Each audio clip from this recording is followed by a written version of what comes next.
Seja bem-vindo a mais uma Fast Talk do Jornal Económico. A falta de dinamismo e diversificação dos meios de pagamentos em Portugal está a gerar apreensão entre a comunidade de fintech e comerciantes nacionais. Para nos falar sobre este tema e estas dificuldades, tenho comigo o João Câmara, presidente da Associação Nacional de Instituições de Pagamento e Moeda Eletrónica, a ANIP, a quem agradeço a sua presença aqui para esta entrevista no Jornal Económico. Muito obrigado. Muito obrigado, nós é que agradecemos a disponibilidade em escutarem aquilo que temos para dizer. Muito gosto. Obrigado, João. A ANIP, juntamente com a APED e com a CCP e a Aresp, uniram-se, por assim dizer, não sei se é um pedido de socorro, se é um grito de alerta numa carta aberta enviada ao Banco de Portugal e à Autoridade da Concorrência. Perguntava-lhe muito diretamente o que é que está aqui em causa, que motivos de apreensão é que têm. Certo, uma excelente pergunta, Rodolfo. Eu começo por dizer que não é um grito de socorro, nem tanto um alerta, é mais expor o quadro, enfim, desanimador que hoje em dia existe no mercado de pagamentos português, nomeadamente pela fraca inovação, alguma desproporcionalidade que existe na aplicação de regulamentações ao setor de pagamentos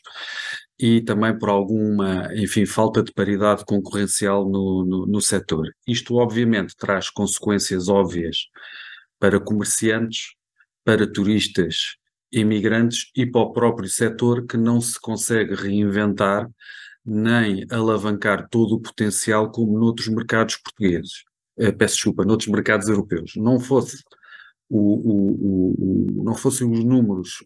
indicar algo em contrário, na realidade, comparando com outros mercados de relevo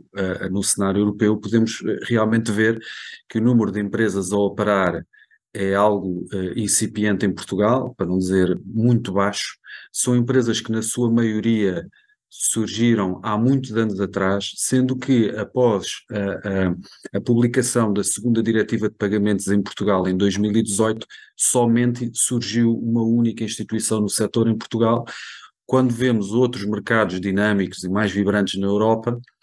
a conseguirem gerar um ambiente propício ao surgimento de inúmeras instituições. Podemos olhar para o mercado vizinho como Espanha, podemos olhar para o Reino Unido, para uma França, para uma Alemanha.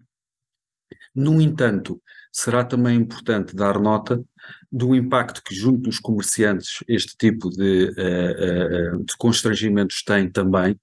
nomeadamente a nível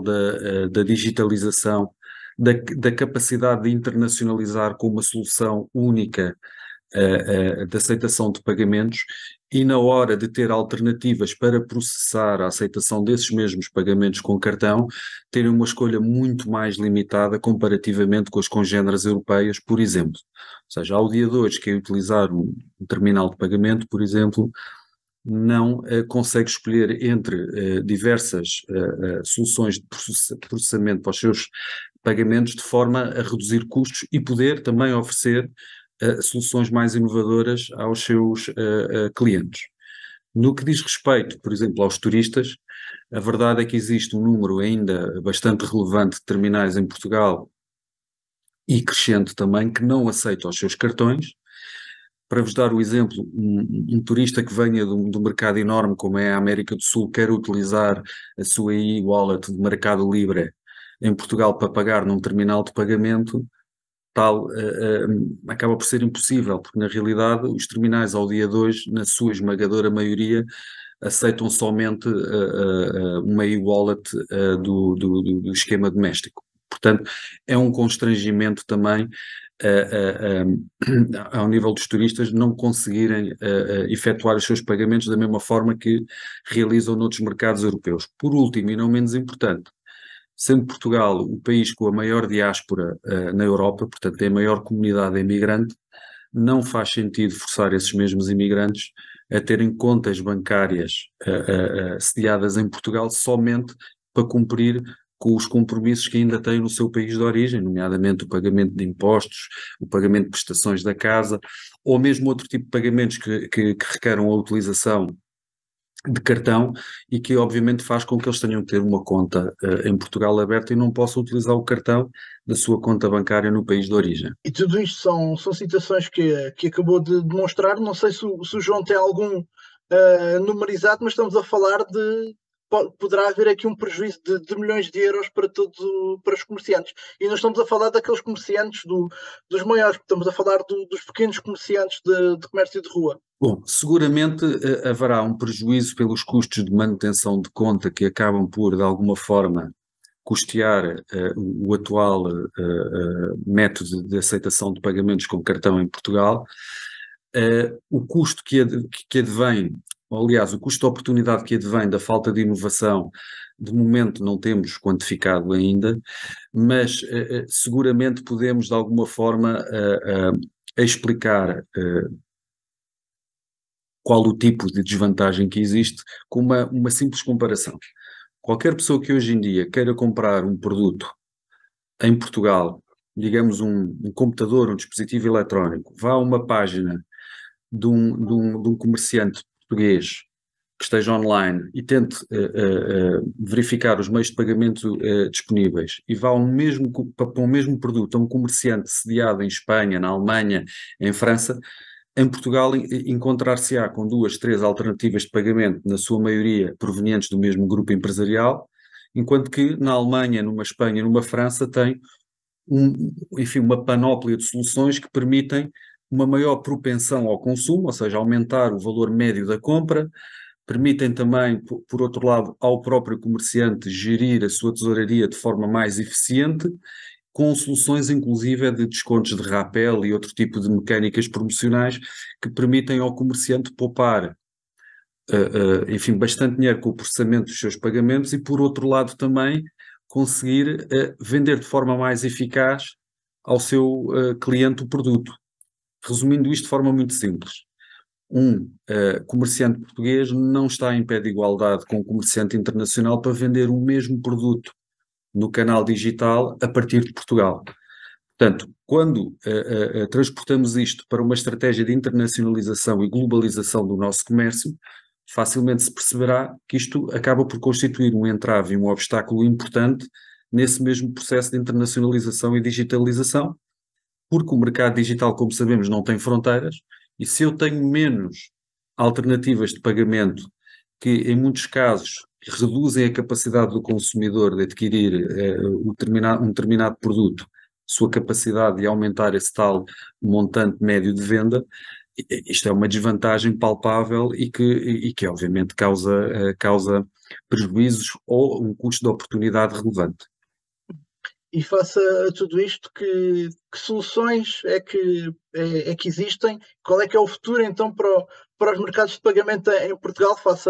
a toda esta falta de abertura e de dinamismo e até de desvantagem com os outros mercados europeus? Rodolfo, excelente pergunta. Se me permitir, eu começo por explicar a abordagem e a situação atual da ANIP e depois passarei então a elencar o que nós achamos as principais prioridades para o mercado. A nossa abordagem é uma abordagem, acima de tudo, construtiva. Este exercício da carta trata-se de expor uma situação que acaba por causar uma pressão insustentável no setor e nos associados que representamos. No entanto, nós não estamos de todo a afirmar que está tudo mal, que não há nada bem feito até à data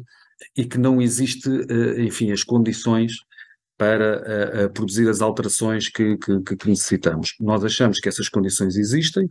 queremos trabalhar de forma construtiva, aberta, quiçá um pouco menos coloquial, junto do Banco de Portugal, se necessário com alguma outra autoridade e mesmo com o grupo incumbente em Portugal nos pagamentos, no sentido de uma forma controlada trazer maior diversidade ao setor, mais desenvolvimento, mais crescimento, mais geração e captação e retenção de talento no setor, porque volto a dizer, como tive a oportunidade de dizer a outros seus colegas, Portugal foi um dos primeiros países a lançar ATMs no mundo, através do Dr. Cupertino Miranda, no ano de 1965, na cidade do Porto, E, portanto, a nível tecnológico, como é que passámos de ser um país que estava na dianteira, esse ATM surgiu mesmo antes de cidades como Nova Iorque e Londres, para o ponto onde estamos hoje, que somos dos mercados com menos inovação, menor número de empresas e onde claramente existe um potencial por captar. Se tudo estivesse bem, como é que uma associação que se quer pro bono, que, enfim, depende grandemente das contribuições dos seus associados a nível de trabalho e de expertise, porque é que esta associação pugnaria por mais inovação, por mais concorrência, mais players, um mercado maior, mais diverso, e acima de tudo, como é que explicaríamos que nos últimos 18 meses tivesse um crescimento no número de associados na casa dos 60%. Portanto, isto claramente indicia o sintoma. A nossa abordagem é uma abordagem construtiva, queremos trabalhar com todos, porque todos são importantes para esta mudança.